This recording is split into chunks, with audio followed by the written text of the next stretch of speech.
8장 30절.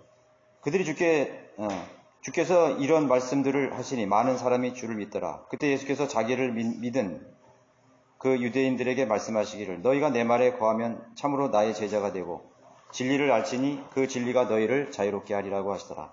그들이 주께 대답하기를 우리는 아브라함의 씨요 아직껏 아무에게도 노예가 되지 않았는데 어떻게 너희가 자유롭게 되리라고 말하는가라고 하니 예수께서 그들에게 대답하시기를 진실로 진실로 내가 너에게 말하노니 죄를 짓는 자는 누구나 죄의 종이니라. 종은 집에서 영원히 거하지 못하나 아들은 영원히 거하느니라. 그러므로 만일 아들이 너희를 자유롭게 하면 참으로 너희가 자유롭게 되리라. 자유를 누릴 수 없는 이유라는 제목으로 오늘 강론을 드릴까 합니다. 이 하나님께서 선정하신 이스라엘 민족, 유대인들이죠. 이 유대인들의 역사는 노예의 역사였습니다. 그런 노래도 있죠. 우리게 히브리 노예들의 노래 이런 그런 제목도 있지 않습니까? 유대인들의 역사는 히브리 노예의 역사예요. 굉장히 모순되죠. 하나님께서 선택하신 민족이 그 역사가 노예의 역사였습니다. 유대인들의 건국 자체, 이스라엘 민족의 건국 자체가 노예로 억압된 400년 이상, 430년 동안 이집트 파라의 노예로 살던 그 민족을 불러낸 것입니다. 모세를 통해서 불러내신 그 운명에서 벗어나게 하셔서 이스라엘의 역사를 시작한 것이 그게 건국신화입니다. 신화가 아니죠. 신화가 아닙니다. 그게 건국입니다. 건국 역사입니다. 그 후로 크고 작은 침입이 있었고 결국은 아시리아와 바빌론에게 또 수십 년간 노예 삶을 산 역사를 가지고 있는 것이죠. 또 거기에서 귀환했지만은 얼마 못 가서 로마 제국의 압제가 시작된 것입니다. 노예와 같은 생애를 사는 것입니다. AD 70년 디아스포라가 일어나고 그 유대인들이 전부 뿔뿔이 이제 다 흩어졌을 때 유대인들은 2000년 동안 약 1900년 동안 아프리카, 북아프리카, 아시아 그리고 유럽의 전 대륙을 전전긍긍하며 흩어져서 집시처럼 유랑자가 되어서 온 민족에게 흩어져 살았습니다. 그 당시에도 유대인들은 많은 경우 노예로 전락해버렸어요. 그들을 데려다가 다 노예로 삼아서 비참한 역사를 가지고 있습니다. 하나님의 선민이 왜 다른 민족에게는 볼 수 없는 그런 불행한 노예의 역사를 살도록 허락하셨는가? 이스라엘 민족의 존재와 그들의 역사는 하나님의 살아계심을 입증하는 증거입니다. 이스라엘은 하나님의 성경의 증거입니다. 하나님의 살아계심을 입증하는 증거입니다. 그분의 말씀이 유대인의 역사 속에 그대로 실현되고 있음을 보여주고 있는 살아있는 하나님의 역사인 것이죠. 그 역사가 노예의 역사란 말이에요. 그래서 그 유대인의 노예의 역사를 통해서 하나님께서 그들을 통해서 유대인들뿐만 아니라 지상의 모든 인류가 바로 노예임을 알려주고자 하는 그 강력한 메시지가 있는 것입니다. 인간은 다 노예다. 노예하면은 무슨 흑인 노예, 이런 거 생각하죠. 그러나 그것이 아닙니다. 정복을 당한 자는 정복한 자의 종이 되는 것, 노예가 되는 것입니다. 우리나라 태평양 전쟁 때 일제강점기에 우리나라 얼마나 수많은 사람들이 노예처럼 끌려가서 죽어갔습니까? 우리 할아버지 할머니도 노예로 끌려가고 탄광전업권으로 끌려가고 여러분 군함도 알죠? 군함도 지하 1000m 섬인데 미쯔비시에서 개발한 탄광인데 지하 1000m를 들어가는 거예요. 그 섬에 수많은 사람들이 거기서 어머니의 이름을 부르며 자식의 이름을 불러가면서 거기서 죽어갔어요. 노예처럼 살았습니다. 그리고 살아서 돌아온 사람들은 아직도 그 임금을 받지 못했어. 그럼 노예지 뭐야. 노동을 착취한 것이. 어떤 할머니가 자기가 15살 때 남태평양에 어떤 솔로몬 제도인가 어디에 끌려갔는데 그게 뭐를 했냐 그랬더니 자기는 4년 동안에 맨손으로 그 일본 전투기 제로기 있죠. 제로기. 일본 전투기 제로기가 있었어요. 그 제로기의 프로펠러에 있는 구리스를 맨손으로 닦고 제거하는 일을 했대요. 장갑이 어디 있어? 그 추운 태평양의 그 한가운데 그 활주로에서 매일 엉긴 그 구리스를 손이 막 피가 나고 돈도 한 푼도 못 받고 그렇게 구사일성으로 살아 돌아왔다고 하십니다. 노예의 역사. 지상은 노예의 역사입니다. 전쟁이 나면 반드시 지배하는 국가와 피지배가 국가가 생기기 때문에 지배를 받는 민족이 생기는 것입니다. 지상의 인류의 모든 사람들은 민족들은 노예임을 알려주는 메시지입니다.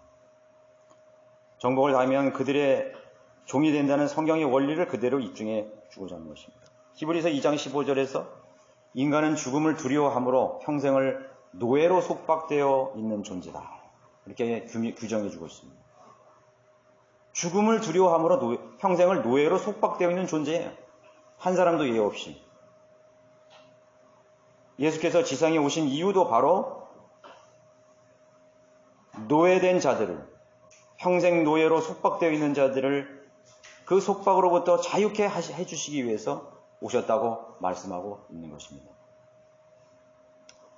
그런데 여러분 지금 이 순간 여러분들은 자유를 누리고 있습니까? 나는 그렇게 난 자유를 누린 것 같지 않다. 그렇게 생각하는 분도 계실 것입니다. 우리 모든 인생은 노예가 차고 있는 그 구차한 고통을 주는 그런 찾고 있죠. 쇠사슬. 쇠사슬을 항상 달고 살아요. 이게 죽는 순간까지 이 착고가 항상 내 발목을 차고 있는 것입니다. 내 목에도 주렁주렁 걸려 있고. 그래서 진정한 자유가 없는 것입니다. 노예이기 때문에.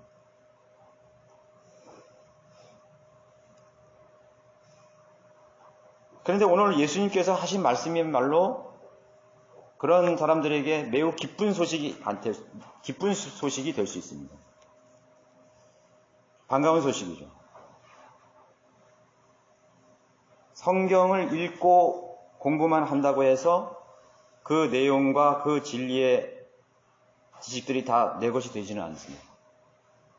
공부를 한다고 해서. 계시록 1장 3절에 보면 이 예언의 말씀을 읽는 자와 듣는 자들과 거기에 기록된 것을 지키는 자들은 복이 있나니, 읽고는 있지만은 믿지를 않아 있습니다. 듣고는 있는데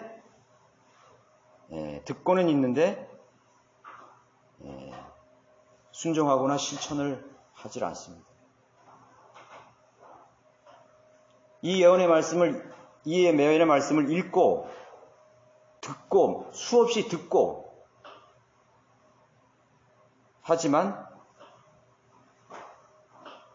그것을 믿지도 않고 순종하지도 않고 자신의 생애에 적용해서 변화시키는 능력이 되지를 못하는 것이에요.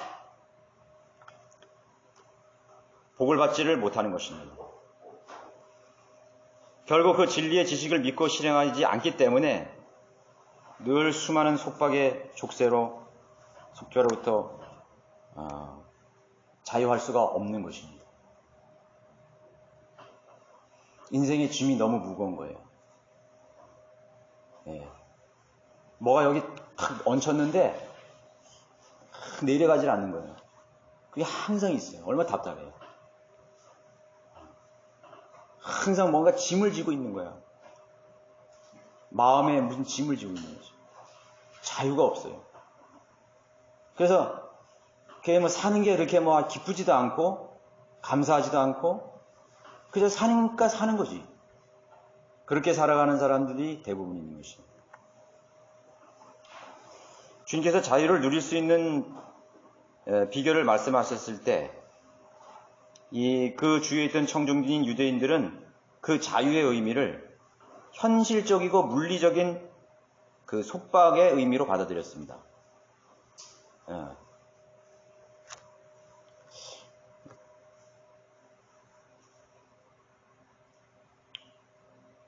여기 나와 있죠?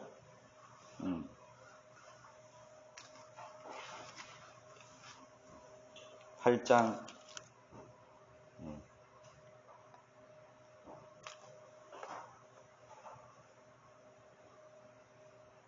그들이 주께 대답하기를 우리는 아브라함의 씨여 아직껏 아무에게도 노예가 되지 않았는데 어떻게 너희가 자유롭게 되리라고 하니 말하는가 라고 하니 예수께서 그들에게 대답하시기를 진실로 내가 너에게 말하노니 죄를 짓는 자는 누구나 죄의 종입니다.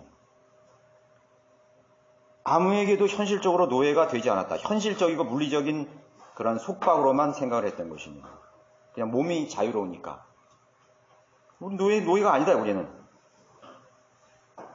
그렇지만 사실 엄밀히 따져보면 과거의 유대인들의 조상들은 노예로 살아왔죠. 파로의 노예였고, 느부갓네살의 노예였고, 사네립의 노예였고, 수많은 그러한 주변 국가의 노예로 살아왔습니다. 또 엄밀히 만나면 이 대화가 이루어지는 그 시점에서도 로마 제국의 압제를 받고 있는, 영향을 받고 있는 반노예, 간접적인 노예와 같은 현실 속에 있었어요. 예수님의 말씀을 반박하기 위한 것이죠.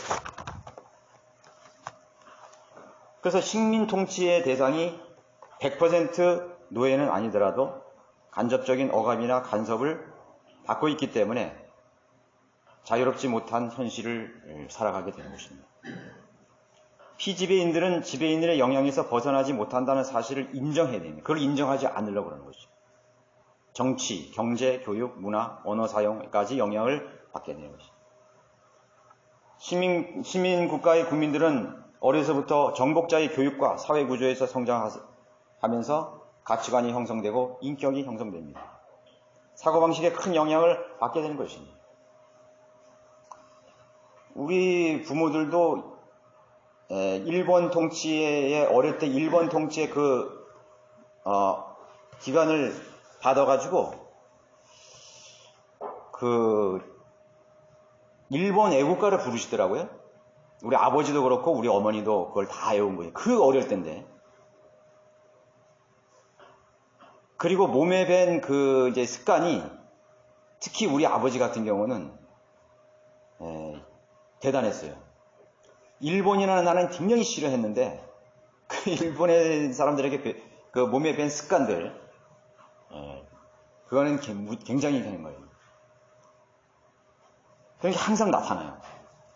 절제되고 이렇게 좀 깨끗하게 하고 정돈하고 이렇게 하는 거예요. 일본 사람이 그런 걸 아주 철저하잖아요. 그런 걸 항상 저도 많이 이렇게 보고 자랐습니다.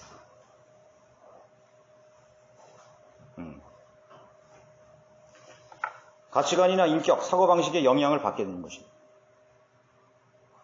그래서 뭐예요? 결국 그들의 종으로 이렇게 변해간다는 것이죠. 종으로. 문화 말살 정책이라는 것은 인간의 그런 어떤 정신적인 그런 사고방식이나 가치관을 일본식으로 바꿔서 통치국가에 맞춰서 지배하려는 그런 의도가 있는 것이 아닙니까? 종이 되는 것입니다. 종으로 만드는 것입니다. 그러면 자연스럽게 종이 되는 것입니다. 아마 90% 정도는 그 당시에 조선이라는 나라가 어떤 다른 나라의 지배를 받는다고 그런 의식을 갖지 않고 살아갔을 거예요. 왜냐하면 일제점령기에서 태어난 사람들은 그냥 세상이 이런 세상인가 보다 하고 살았던 것이죠. 그렇지 않겠어요? 우리가 10년도 길고 20년도 길는데 30년 이상이나 그렇게 살았다면은 그 누가 독립을 하고 그런 걸 생각했겠습니까? 이 독립을 한 사람들은 불과 아주 소수에 불과한 것이죠. 대부분의 사람들은 거기에 동화하고 영향을 받고 그렇게 세뇌되어서 살아가는 것입니다. 우리나라 사람들의 사고 속에는 아직도 사대주의 이런 사상, 관념들이 여전히 남아 있습니다. 이것은 고려, 조선 내려오면서 이 중국의 대국이죠, 중국이. 대국에 큰 영향을 받았기 때문에 그 사상들을 버릴 수가 없는 것입니다. 그래서 강대국에 대한 동경, 그런 숭배의식 같은 것이 아직도 남아있는 거죠. 그래서 지금도 아직도 친중, 아니면 친일, 아니면 친미, 이렇게 내가잖아요. 이 강대국에 둘러싸인 그런 현실 속에서 사대주의 사상이 남아있는 것입니다. 그래서 그런 거를 이제 누가 안 좋게 생각하는 사람은 노예 근성이다, 이게 노예 근성이다, 이게 항상 남의 도움을 받으려고 그러고 지배를 받고 싶어 하고 그런 거예요. 근데 사실 우리나라 사람들은 굉장히 배타적인 사람들이거든요. 피를 섞기를 거부하는 사람이거든요. 피를 거부하는 거예요. 우리 어머니가 그러시는데, 우리 어머니 고향이 제주도였잖아요. 우리 할머니가 얘기한 거 있었어요. 제주도가 몽골에 90년간 지배를 받았습니다. 고려시대에. 그러니까 거의 1세기를 지배를 받으니까 얼마나 큰 영향이에요. 그런데 피가 많이 섞이지 않았어요. 그래서 제주도 사람들이 가장 큰 욕이 뭔지 아세요? 저 몽골놈의 자식이. 저 몽골의 자식이다. 그게 가장 큰 치욕적인 문이에요. 그러니까 배타적인 거예요. 피를 섞이려고 그러진 않는 것이에요. 지금에서야 우리나라가 이렇게 농촌에 있는 총각들이 결혼 못해서 이 다문화 가정들 들어오고 이제 이렇게 세계적인 이런 가치관이 변화되고 했으니까 조금 그런 것이 있기는 하지만 가문이라든가 또 집안 그런 걸 중요시 여기지 않습니까? 혈통. 어떻게 보면 우리가 좀 유대인들하고 좀 비슷한 그런 점에서는 비슷한 것이 있어요. 배타적인 그런 그렇죠. 그럼에도 불구하고 사대주의의 그런 생각들이 남아있는 것입니다. 자, 본문으로 돌아가서 그럼 왜 자유를 맛보며 살지 못하고 여전히 노예적 그런 근성 속에서 속박되어 살아가고 있는 것인가? 예수님께서 말씀하시는 것에 우리는 한번 귀를 기울여봐야 됩니다. 31절에 말씀하셨죠. 그때 예수께서 자기를 믿는 유대인들에게 말씀하시기를 너희가 내 말에 거하면 참으로 나의 제자가 되고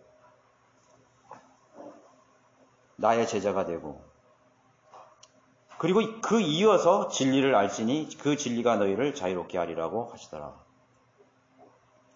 그리스도인들이 자유를 누리지 못하는 이유는 32절과 32절을 연속적으로 이해하고 신뢰하지 못했기 때문입니다. 예수님의 제자가 먼저이지 진리를 먼저 아는 것이 먼저가 아니에요. 대부분 사람들은 자유를 말할 때 진리를 알지니 진리가 너희를 자유롭게 하리라 이 대목만을 강조합니다. 그러나 그 앞에 문맥을 보면은 너희가 내 말에 거하면 참으로 나의 제자가 되고 그리고 순차적으로 진리를 알게 되는 것이죠. 그렇죠? 제자가 돼야 진리를 아는 것입니다. 내가 제자가 돼야 되겠다고 내가 선택하고 결단하고 주님을 따를 때 진리를 알게 되는 것입니다. 그리고 너희가 내 말에 거하게 되는 거예요. 그 하나님의 말씀이, 주님의 말씀이 내 안에 거하게 되는 것입니다. 바뀌었죠? 그런데 그건 싹 다 떼버리고 내 말이 너 안에 거하고 제자가 되는 건 다 떼버리고 바로 그냥 진리를 알지니 진리가 너희를 자유케 하라. 입에서 막 다 외우는 거예요. 또 어디 갑니까? 공부하라는 대목이 있어요. 디모데후서 2장 15절. 공부하라고 명령하신 하나님 말씀 디모데후서 2장 15절 가랍니다. 우리 너무나 잘 알죠? 하나님의 말씀을 올바로 나눠서 하나님 앞에 부끄럽지 않는 일꾼으로 발견되도록 공부하라고 있는 것이 그 대목을 강조하는 것입니다. 그래서 이제 뭐 신학교도 공부하고 책도 읽고 막 시작합니다. 막 얼마나 넘치는 그런 새로운 지식들이 여기 많이 있습니까? 우리 너무나 좋은 책들이 주석서와 성경을 공부할 수 있는 그런 기회들이 너무나 많이 있습니다. 사람들이 막 그렇게 합니다. 그렇다고 자유가 자유롭게 되었을까요? 어떤 부분에서는 자유롭게 되었을 거야. 나 이제 제도교회에서 안 가서 내가 제도교회에서 이제 더 이상 새벽 기도도 안 하고 주일 성수도 안 하고 행위를 안 지켜서 내가 그런 점에서는 자유해. 그것도 어떻게 보면 큰 탈출이에요. 큰 속박에서 내가 이렇게 빠져나온 것입니다. 그런 종교 사기꾼이 운영하는 교회에서 내가 빠져나온 것은 이거는 자유를 내가 맛본 거와 마찬가지죠. 이제 그런 것으로, 이제 그런 표면적인 것으로 만족하고 내가 자유를 얻었다고 그렇게 생각을 하는 것입니다. 그러나, 근데 우리가 성경을 공부하는 이유는 무엇입니까? 일꾼이 되기 위한 것이죠. 일꾼이라는 것은 주님의 제자로서의 일꾼이를 말하는 것입니다. 그래서 여기서는 이 디모데후서 2장 15절과 요한복음에 있는 말씀이 연결이 되어야 되는 것입니다. 일꾼은 곧 주님의 제자 같은 제자와의 삶입니다.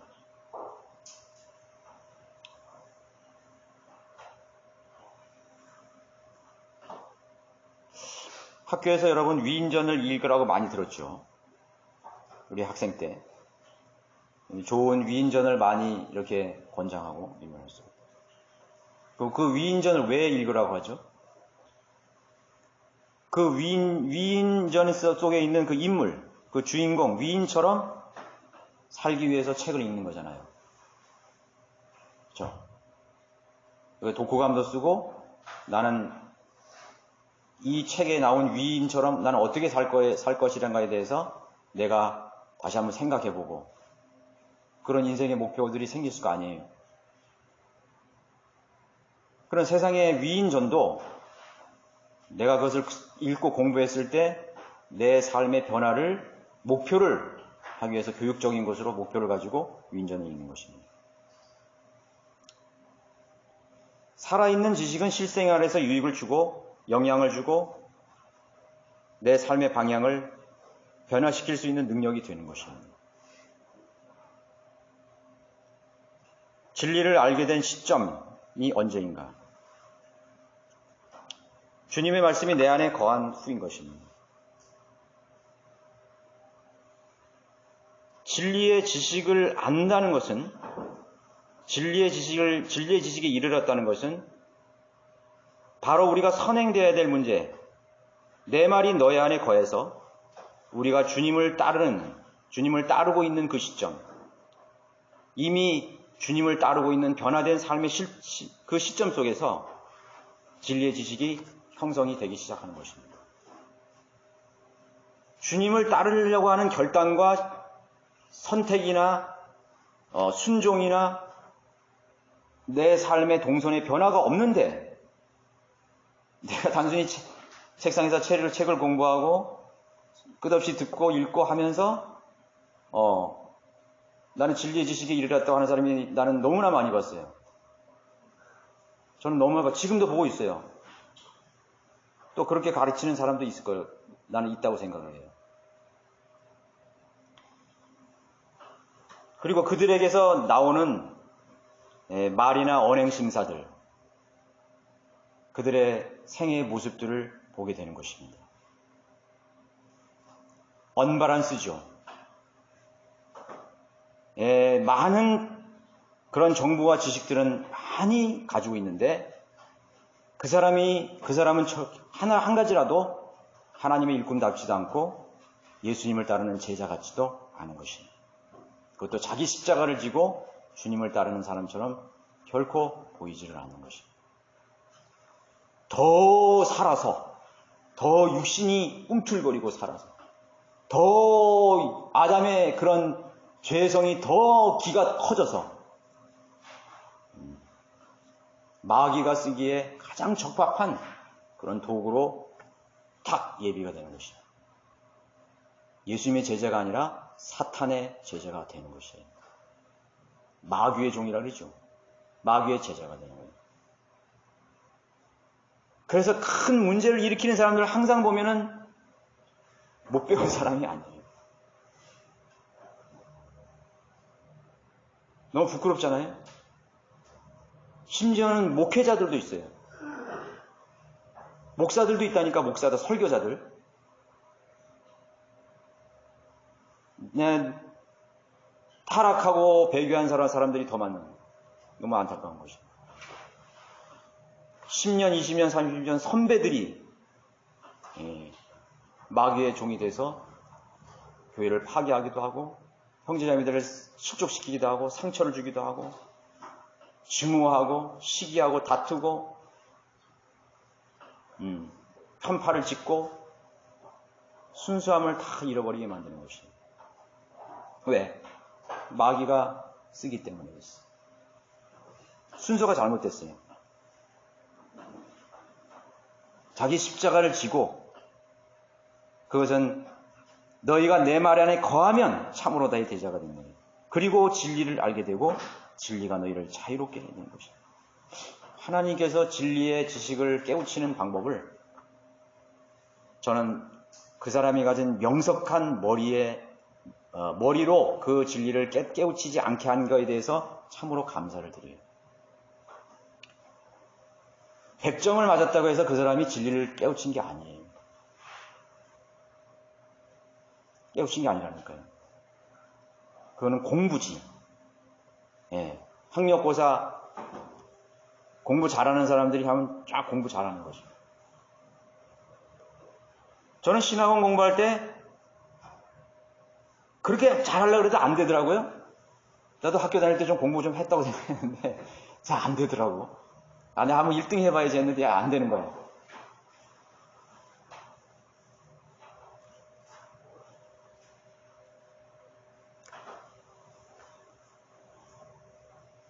그것이 아닙니다.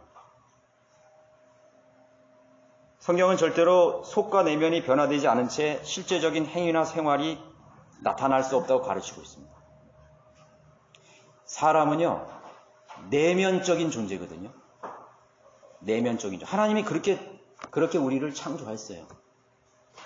외면적인 존재로 진 게 아니라 내면적인 존재로 지었어요. 속이 중요한 거예요. 여러분들 몸도요, 중요한 건 다 속에 들어있잖아요. 그 사람이 얼굴 잘생겼다. 얼굴 이쁘게 생겼다. 키 크다. 허우대 좋다. 그게 문제가 아니야. 근데 그 사람의 아주 그냥 오장육부는 다 문드러지게, 지금, 그러면 그거 뭐예요? 그게 중요한 거잖아요. 보이는 장애도 있고요. 보이지 않는 장애도 있어요. 위장병이 있는 사람은 위장장애라고 그러잖아. 심장장애. 그게 더 위험한 거지. 심장병이 더 위험한 거지. 다리가 장애 있고 이런 것보다도 사실은 콩팥에 장애가 있는 게 더 무서운 거죠, 그게. 그러니까 누가 누구 보고 장애인이라고 부를 수가 없는 것이에요. 그래서 성경은 내면이 변화되지 않는 채로 절대로 실제적인 행위나 생활이 변화가 될 수 없다고 가르치는 것입니다. 그런데도 불구하고 그 사람의 행위와 생활이 변화된 것처럼 보인다? 내면은 변화되지 않았어요. 그건 아무도 몰라요. 그렇다면은 결국 종교 위선자로 전락하게 된 것입니다. 처음에는 그럴싸하게 변화된 것처럼 보이지만은 결국은 위선자, 외식하는 자로 그렇게 전락해버리는 것이에요. 그래서 하나님을 섬기는 동기를 가장 잘 볼 수 있는 것은요, 언제인지 아세요? 나 혼자 있을 때입니다. 두 사람만 있어도 상대방을 의식하게 되잖아요. 저 사람이 하니까 나도 해야지. 저 사람이 나를 하자 그러니까 나도 해야지. 이렇게 돼버리는 거거든요. 근데 내 혼자 있을 때에 내가 그 일을 하고 싶고, 따라가고 싶고, 순종하고 싶고, 내가 그런 내 내면의 그런, 하나님의 말씀의 진리들이 내 안에 형성이 됐냐 이거죠. 예를 들어서 나는 선교를 하고 싶다 이거죠. 그런데 그 선교를 표면적인 부름으로 받아들이는 것입니다. 표면적인, 저기에 무슨 필요가 있으니까 내가 그런 필요를 위해서 내가 거기 가겠다. 내가 저 사람에게 복음을 전하겠다. 또 교회에서 하는 모든 이런 그 공식적인 활동들, 그런 것도 있고, 예배도 그렇고, 기도도 그렇고, 모든 그런 교제들.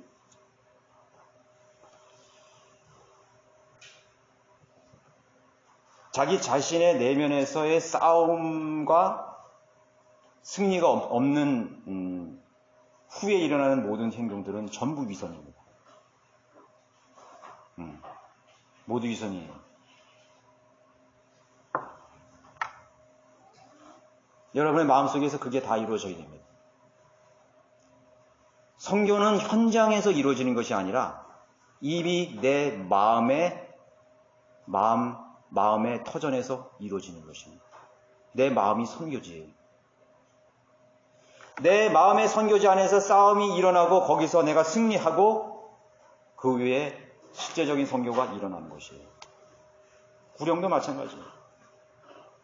주님을 섬기는 이들은 그러니까 한 발자국도 갈 수 없는 것이에요. 나갈 수 없는 것이에요. 섬길 수 없는 것이에요. 예배 드리는 것도 마찬가지예요. 지역교회에서 하나님을 섬기는 것에 대한 의미와 가치를 내 마음속에서 정립이 안 된 상태이기 때문에 항상 지역교회의 교제를 소홀히 하는 것입니다. 소홀히 하는 것이에요. 내가 다른 교회 가버리면 되지. 나 혼자 예배 드리면 되지. 전부 이렇게 돼버리는 거죠. 그러니까 여러분들의 마음속에서 하나님의 말씀이 이미 자리를 잡고 거해서 그분의 제자가 된 그런 상태가 됐을 때만이 우리들의 생애에 변화가 오는 것입니다. 그리고 그 진리가 우리를 자유롭게 해줄 수 있는 것입니다.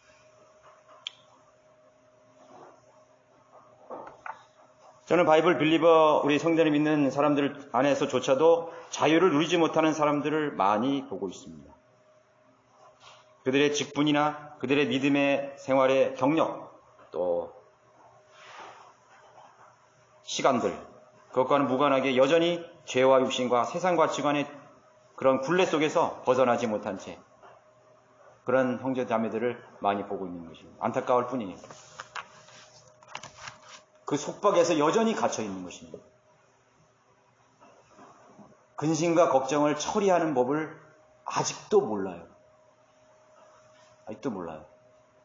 문제를 어떻게 해결해야 되는지를 아직도 몰라요. 그거는 우리가 1학년 1반에서 다 배운 건데 아직도 믿음의 초보에서 머물러 있는 것이에요. 그래서 어떤 때는 저 형제는 저 정도는 알 거라고 생각했는데 말을 들어보면 깜짝 놀라는 거죠. 왜냐하면 그 형제나 그 자매가 그걸 얘기를 안 했기 때문에. 그 판단이 그것밖에 안 됐는가? 생각하는 그리스도인으로 생각하는 영적인 그런 이 사람은 하나님과 정말 교제하는 사람인가라는 의심을 갖게 하는 거예요. 교제할 리가 없죠. 하나님과 교제하고 기도하고 자신의 이 내면 안에서 이루어지는 하나님의 말씀이 여기서 역동하고 내 내면의 세계에서 하나님의 말씀이 활력을 가지고 모든 것이 정리된 그런 상태가 안 돼 있는 거죠. 그야말로 그 사람의 마음속에는 여전히 혼란이고 무질서고 흑암으로 가득 찬 처음 상태라는 사실입니다. 구원을 받았는데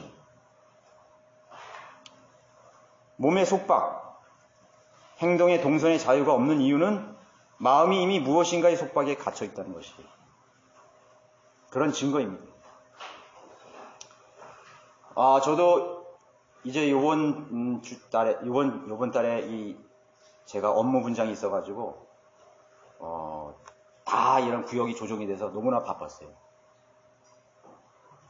그러니까 하루 종일 풀로 계속 일을 해야 됐습니다. 신경이 거기 본도 세우고. 그러나 저는 그 일의 노예가 되지 않기 위해서 저는 싸워야 했던 것이죠.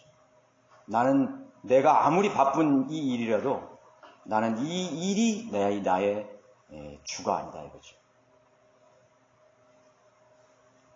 내가 시간을 비록 많이 거기에 시간을 많이 내 육체의 시간들을 들일지 못할지라도 내 마음은 항상 빼앗기지 않으려고 노력하는 것입니다. 나는 자유인이기 때문에. 많은 사람들이 일의 노예로, 직업의 노예로 성공과 욕망에 사로잡혀서 종로를 타기 때문에 자유를 누릴 여유나 시간이 없는 것입니다. 시간이 없어요.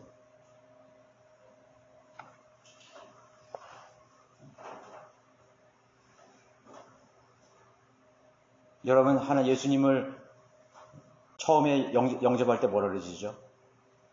구세주라 그러잖아요. 구세주. 구주. 세이비어. 그런데 우린 두 가지를 묻잖아요. 예수 그리스도를 구주와 주님으로 영접하는 것입니다. 두 가지예요. 구주는 구세주. 세상을 나를 구원한 세이비어고, 나의 주인은 구원받은 이후의 모든 나의 삶의 생애의 주인입니다. 예수 그리스도를 나의 구주로 나의 주인으로 영접했지만은 그 예수님에게 나의 삶의 주도권을 내어주지 않고 살아가고 있는 사람이 얼마나 많이 있는 것입니까? 얼마나 많이 있어요. 저가 만약에 제가 냉정하게 여러분 한 사람 한 사람에게 주님을 무시하고 살아가는 모습을 내가 알려주려면 알려줄 수 있어요. 시간의 주인, 우리 여러분들의 집의 주인도 하나님이시죠. 예수 그리스도이시죠. 여러분의 방 안에 있을 때도 예수님은 여러분의 주인이십니다. 여러분 뭐를 보고 있을 때도 예수님은 나의 주인이신 거예요. 밥을 먹을 때도 누구를 만날 때도 그분의 주되심을 로드십을 인정해야 됩니다. 그러나 인정하지 않고 살아가는 거예요.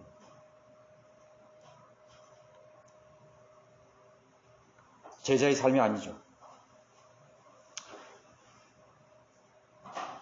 구원받은 그리스도인에게조차 세상의 신의 능력이 미치고 있음을 알아야 됩니다.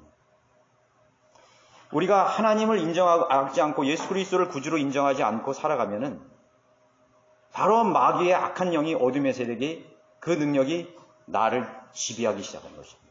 그건 상대적인 것이에요. 성령 충만하지 않고 하나님 말씀으로 이끌림을 받지 않는 상태가 되면 바로 뭐예요? 마귀에게 지배를 당하게 되는 것입니다. 마귀의 종이 된다는 것입니다. 예수님의 제자가 아니라 마귀의 제자가 된다는 것이에요. 그리스도인조차도 많은 사람들이 마귀의 제자로 살고 있어요. 누가 시켰어요? 내가 하고 싶어서 한대. 마귀가 시킨 거예요. 마귀가 속삭인 거야. 야, 너 저러 가라. 너 저거 하고 싶지? 내가 하고 있어. 너 거기에 시간 많이 들이고 싶지? 여러분, 그 소를 이렇게 억지로 이렇게 막 이렇게 띠밀라 그러면 가요? 안 가잖아요. 그죠?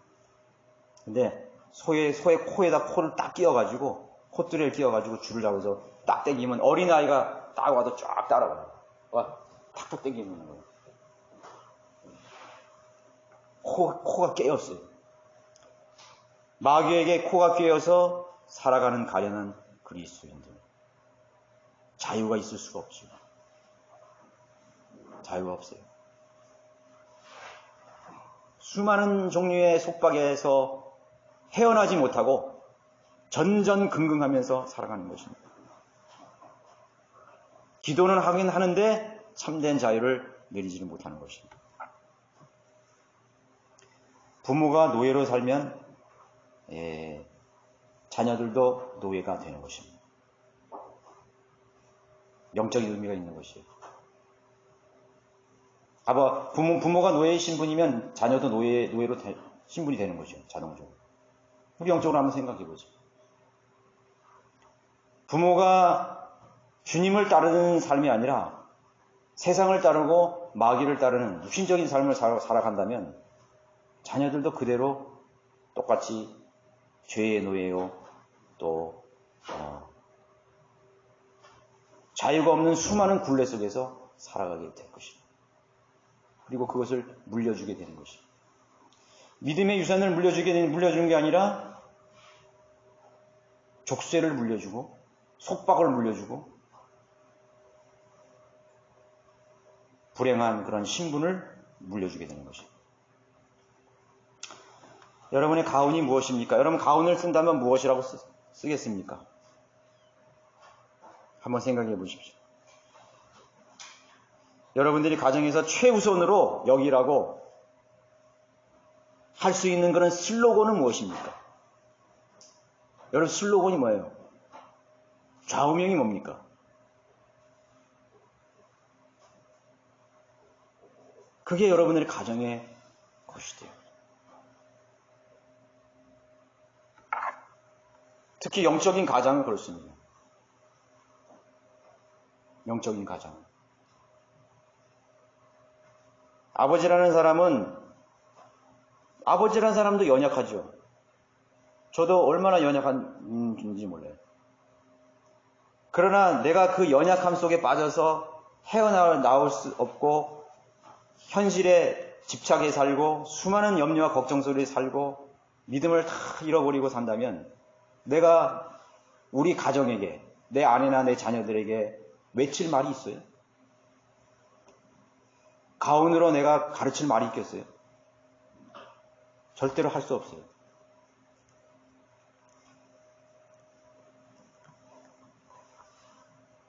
그래서 나는 항상 기도로서 하나님으로부터 힘을 받고 능력을 받아야 돼요. 내가 예수님을 따라가서 그 예수님으로부터 예수님께서 주시는 참된 평화를, 참된 자유를 내가 가지고 있어야 되는 것이죠.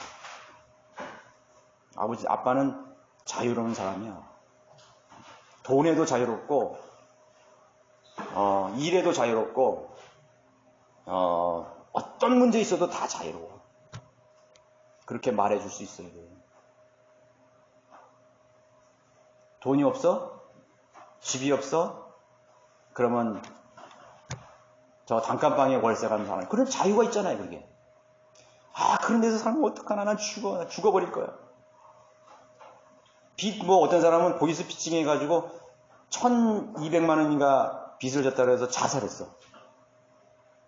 그럼 얼마나 어쩌 1200만 원 때문에 사랑하는 가족을 내버려 두고 자기가 비관해서 자살해 죽은 거. 그게 뭐예요? 이 현대인의 사람들은 뭐예요? 돈의 노예가 되고, 돈 이전에 무엇인가에 그 족쇄에 차여서 그 굴레 속에서 헤어나지 못하는 거예요. 여러분, 그리스도인이 빚이 1억 원이 있어도요, 내 목숨과는 바꿀 수 없는 거예요. 베네수엘라에 가면요, 닭 한 마리 사기 위해서요, 이런 포대자루로 무슨 돈을 몇 개를 가져가야 닭 한 마리 살 수 있대요. 그렇게 막 인플레이션이 막 심해가지고 베네수엘라에. 그게 돈이에요? 그 돈이 뭔데 사람들이 그거에 울고 웃고 하는 말이에요. 그래서 우리 가족에게도 우리 얘기하잖아요. 자유하라고. 하나님이 나를 죽이시고 살리시게 하는 것이지 은행장이 나를 죽이고 살리는 게 아니에요. 절대로. 절대로 그런 게 아니라고요. 하나님의 결제가 없이는 아무것도 되는 게 없어요. 그래서 결국은 누구와의 문제예요. 은행장하고의 문제가 아니라 나와 하나님과의 관계의 문제예요. 은행장과의 문제를 자꾸만 풀려고 그러니까 자유가 없는 거예요. 맨날 빚독촉이 오고 쪼들리고 그런 것만 사는 것이지. 다른 것도 다 마찬가지입니다. 다른 것도 마찬가지. 여러분의 가정은 최우선으로 하나님을, 예수 그리스도를 따르는 것을, 하나님의 말씀을 마음에 품고 그것을 내 생애에 순종하고 실행해 나가는 것을 최우선으로 여겨야 되는 것입니다. 그러면 자유가 오는 거예요. 여기 약속했잖아요.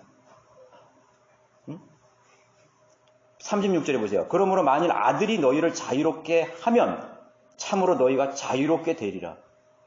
이거 농담으로 하시는 말씀 같으세요? 난 농담이라고 생각 안 해요. 그리스도인들은요, 자유로운 컨트롤러예요.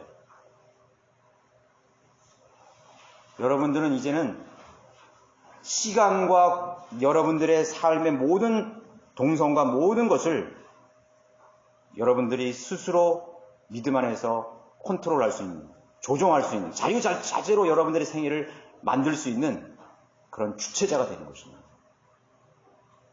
우리가 예수 그리스도 안에 있으면, 저는 기도하면서 가만히 생각했습니다. 그리스도인이 미칠 수 있는 영향력은 얼마나 될까? 얼마나 된다고 생각하세요?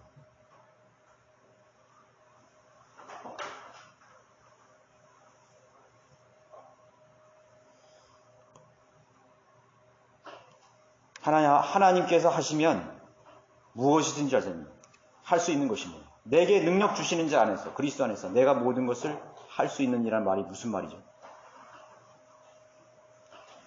내가 영향력을 끼칠 수 있는 내가 아는 사람들, 내 환경들, 여러 가지 문제들이 있죠.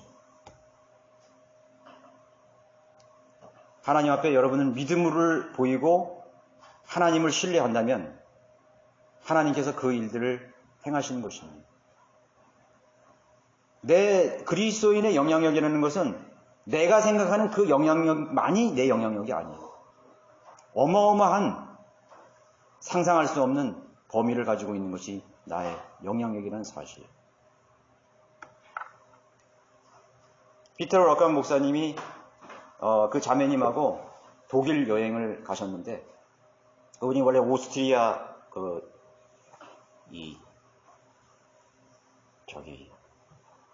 계통이잖아요. 그래서 이제 독일이나 이런 데를 이제 많이 좋아하셔요, 그분이.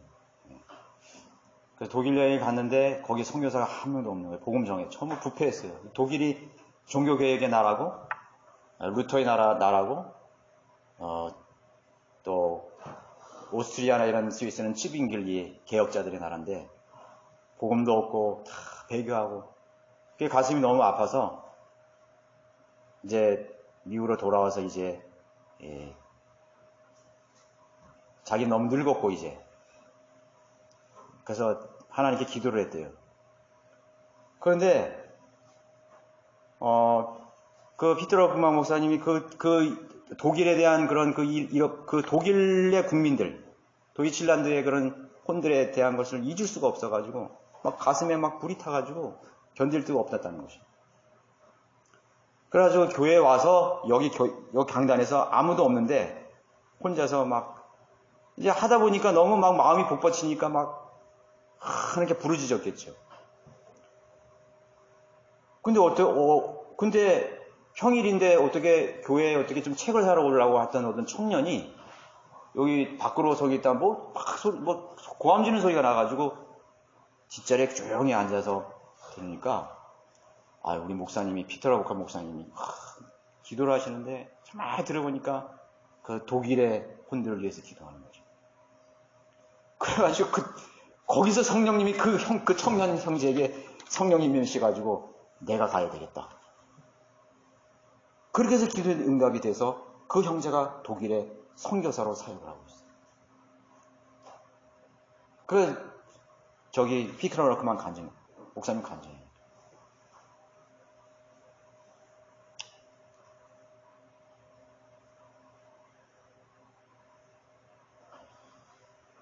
그리스도인이 미칠 수 있는 영향력. 내 안에 진정 어린 소원과 자원하는 마음과 하나 불가능하다는 거예요. 그래서 기도하는 것입니다. 그러면 하나님이 하시는 것입니다. 하나님이 쓰실 수 있는 범위가 어디까지라고 생각해요? 하나님이 도구로 쓰실 수 있는 범위가 어디까지라고 생각하세요? 만물이에요, 만물. 말 못하는 당나귀도 하나님께서 사용하시는 분이십니다. 말 못하는. 바람의 방향도 움직이시고 벌레들의 움직임도 움직이시고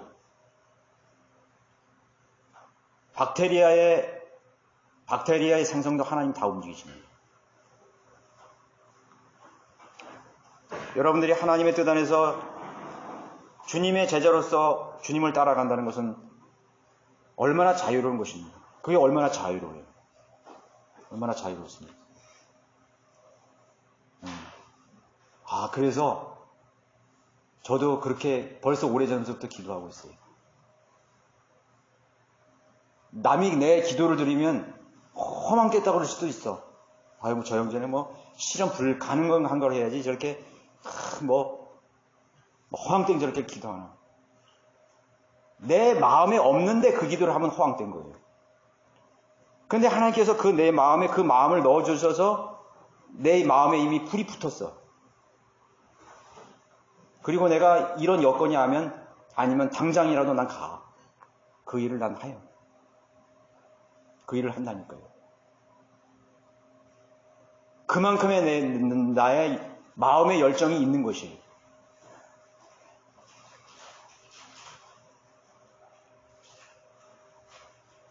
그것이 하나님의 영향력이에요. 여러분의 주위에 있는 직장 동료들, 처음에는 내가 직장 동료들의 이름을 몇 사람을만 위해서 기도한 거예요. 요 사람이. 요 사람들은 좀 친하고, 그러니까 가능성이 있다. 아니야. 하나님께서 너 외모를 보지 말라. 직책을 보지 말라. 소장에서부터까지 다 기도해야 돼. 내가 복음을 전할 수 있는 기회, 어떻게든지 예수 그리스도를 접촉할 수 있는 기회를 내게 주시라고. 하나님이 그 일을 하시는 것입니다. 여러분의 가정의 문제, 하나님의 능력에 자유를 두면 안 되는 것입니다. 바울과 실라는 감옥에서 기도했죠. 자유인이 감옥에 있다고 해서 그 사람 갇힌 사람이 아니에요. 속박된 사람이 아니에요. 바울은 자신이 죄수가 되어서 전도 여행을 4차 세계 여행을 했어요. 죄인의 몸으로 호송이 돼서 로마로 갔어요. 그것도 보호를 받으면서. 하나님 방법이죠. 하나님은 그렇게 하신다니까요. 하나님의 방법을 제안하는 게, 하나님은 자유하시는 분이에요. 성경을 읽고 공부하면서 나는 무엇이 변화되었는가? 무엇이 바뀌었는가? 그리스도를 따르는 제자가 되었는가? 그렇지 않기 때문에 자유가 없는 것입니다. 아들이신 주님께서 자유를 주신다고 말씀하셨습니다. 죄를 짓는 자는 누구의 종인가? 여기 말씀하셨죠. 죄를 짓는 누구나 죄의 종이 되느니라 말씀하고 있는 것입니다. 마귀의 종이 되는, 마귀의 제자처럼 살게 되는 것입니다. 죄를 짓는 순간 마귀의 제자가 되는 거예요. 나를 따라와.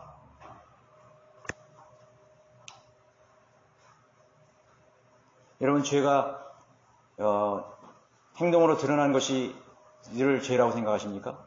그것만이 죄라는 생각 아니에요? 아니에요. 더 많은 죄들이 우리 내면에서 벌어지고 있어요. 사람도 수십 명씩 죽이고요. 수십 명의 여인들과 여인들을 간통하고요. 이 마음은요, 어떻게 보면은 소돔과 고모라라고 난 생각해요. 이 마음 자체가 영적으로 소돔과 고모라예요. 징오와 살인과 음란과 하나님을 모독함과 어리석음과 반역과, 안 그래요? 이 마음이 소돔과 고모라보다 더 부패하다니까요. 여러분, 쓰레기 하치장 아세요? 나는 인간의 마음이 쓰레기 하치장이라고 생각해요. 보고 듣는 모든 정크들, 그 오물들이 전부 다 눈으로, 귀로, 마음으로 들어와서 마음에 쫙 쌓이기 시작하는 거예요. 여러분 자신을 한번 보세요. 내가 얼마나 더러운 존재인가. 소스라치게 놀라요. 아, 성령님, 내 마음을 하나님 열어서 내 마음을 보여주십시오. 정말 볼래? 성령님이 내 마음을 열어 보여주시는 것이에요.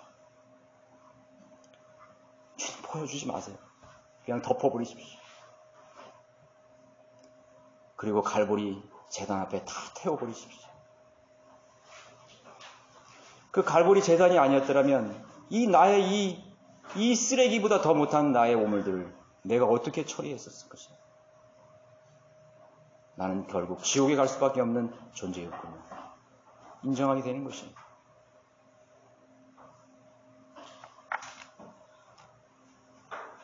그래서 우리는 자유가 없는 것입니다.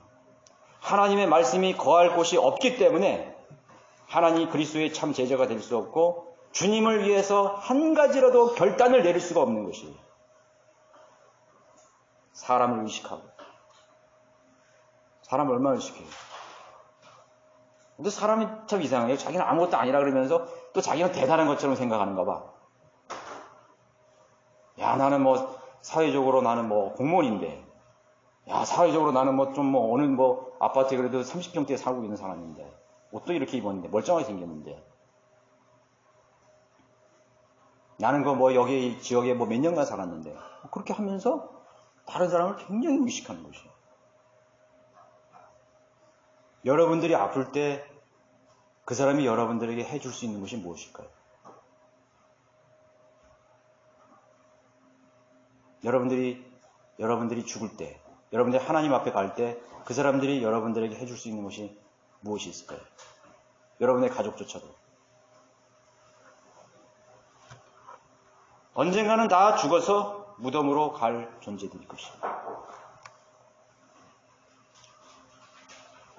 나는 이미 십자가에서 죽은 제2의 인생을 사는 그러한 새 피조물이라는 사실을 알아야 되는 것입니다. 새 피조물이 죄의 종으로 살고 있기 때문에 그 죄의 문제를 처리하지 않고 사는 그리스도인이기 때문에 항상 마음의 무거운 굴레와 속박 속에서 종로로 타면서 살아가는 것입니다. 갈보리의 은혜를 통해서 생명을 얻었다면 또한 죄를 지을 때마다 커다란 찔림을 받게 되고 그 모든 것들을 우리 주님께 다 내어놔야 되는 것입니다. 우리 쓰레기 하치장인 이 우리의 내면을 주님이 흘리신 보혈로 깨끗하게 하고 주님의 말씀의 물로 깨끗하게 해놓는 것입니다.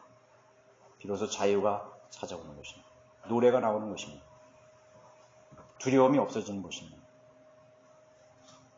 두려움이 없어져요.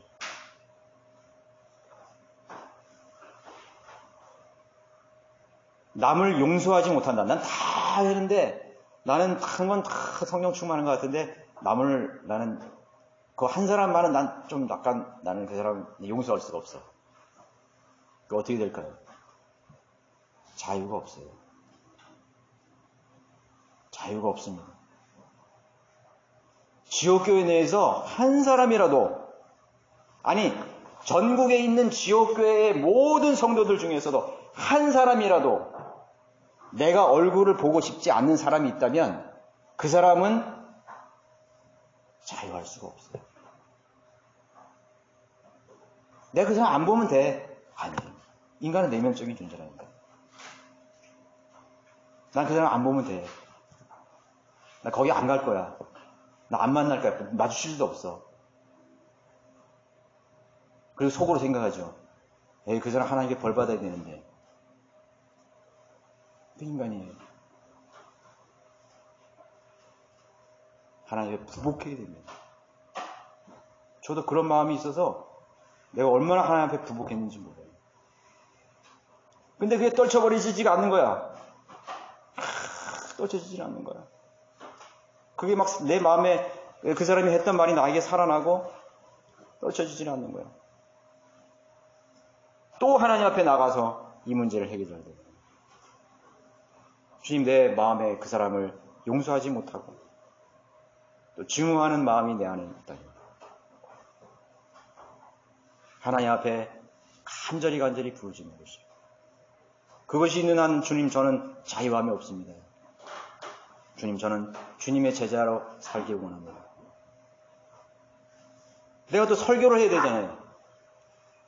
설교를 하는 사람이 마음에 조그만한 감추어진, 여러분들에겐 내가 그걸 숨길 수가 있어요. 아무도 안 말하니까. 그걸 하나님도 알고 마귀도 아는데 어떻게 숨길 수가 있어요. 해결해야죠. 어느 날 하나님께서 나에게 해결해 주셨습니다. 천년 만년 지옥에 갈 수밖에 없는 너의 그 큰 죄도 내가 용서해 줬는데 그만한 이 세상에 지상에 있는 작은 일을 네가 용서하지 못하느냐? 맞습니다, 주님. 갈보리 십자가의 놀라운 용서하심은 그 갈보리 십자가의 놀라운 은혜가 내게 있다면 나는 어떤 누구의 죄도 용서하지 못할 죄는 없습니다. 다 용서했습니다. 손을 말씀을 깨끗이 있습니다. 저에게 자유가 찾아오는 것입니다. 여러분 마음에 그런 속박이나 또 족쇄나 그런 자유가 사라졌을 때 주님께 오십시오. 죄를 짓는 자는 누구든지 죄의 종이라고 말씀하시죠. 시편 26편 2절에 오주여 나를 시험하시고 살피시어 내 속과 내 마음을 연단하소서. 시편 44편 21절에 주께서는 마음의 비밀들을 아시기 때문이니다. 비밀들을 알고 있다는 거예요. 비밀들을 알고 있는 거예요. 그 사람이 어떤 다른 사람에 대한 증오나 또 어떤 미움이나 원망이나 다툼이나 시비나 이런 것이 나갔을 때는 그 사람의 마음에 그것이 가득 찼다는 것이에요. 가득 찼다는 거예요. 가득 찼기 때문에 그것이 넘쳐난 거예요. 여러분의 마음을 하나님의 영으로, 말씀의 영으로 채우시기 바랍니다. 매일매일 여러분 갈보리 제단으로 나가시고 여러분의 마음을 올려놓으셔야 되는 것입니다. 마음의 모든 짐들을 제거해야 됩니다.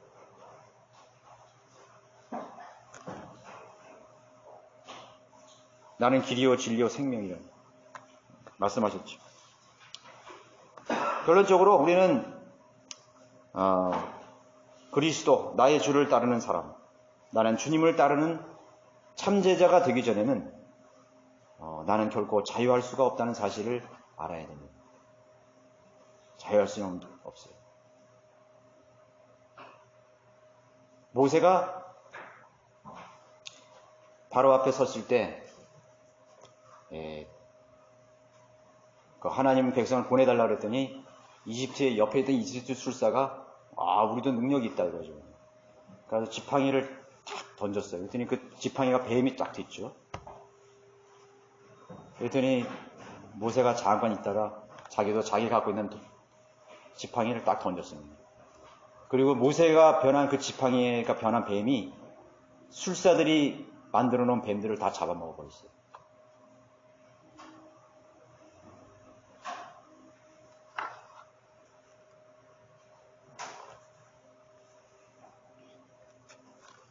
아무리 이 세상에서 여러분들이 생에 있어서 두려움과 근심과 염려와 걱정과 마음의 짐이 있다 할지라도 여러분 하나님의 짐을 지시면요, 예수 그리스도의 멍에를 메시면요, 그것이 다 삼킨 바 되는 것입니다. 여러분들이 뭐 짜잘부리한 뭐 신경 쓰는 일이 있다가 뭐 기쁜 일이 확 경사가 생기면 다 사라지잖아요. 이렇게 다 사라져 버리잖아요. 그런 경험 하셨어요?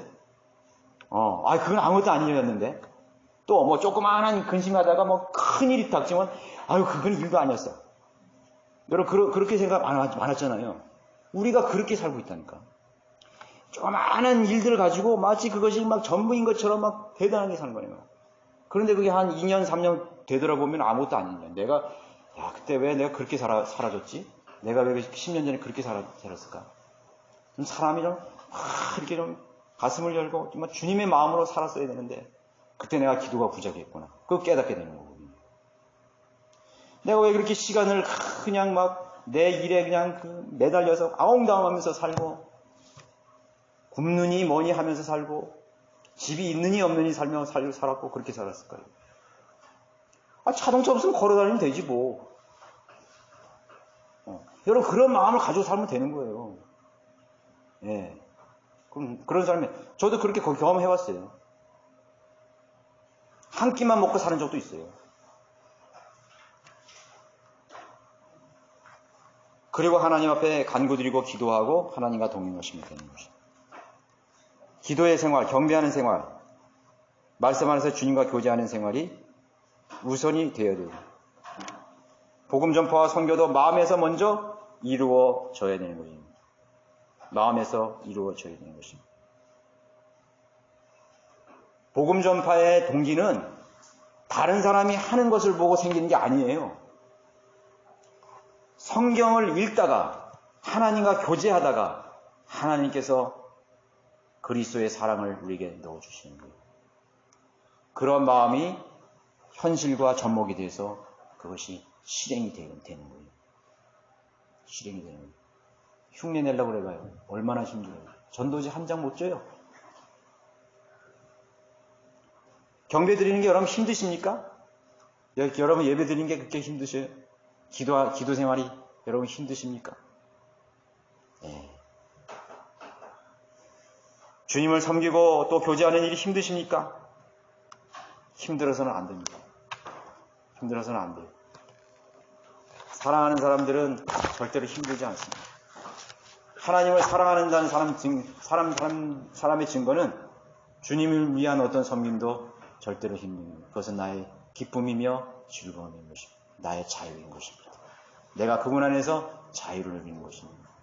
주님의 자유가 세상에서 주는 모든 속박들을 다 제거하셨습니다. 그 쇠사슬을 다 제거하셨습니다. 어둠의 권세들을 다 제거하셨습니다. 그 비결을 안다면 여러분 주님을 따라가게 될 것입니다. 순간순간 주님의 자리로 가게 될 것입니다. 아버지의 문을 녹화하게 될 것입니다. 하나님이 계신 그 하나님의 얼굴을 여러분 구하게 될 것입니다. 여러분 자유스러운 그리스도인으로 사시기 바랍니다.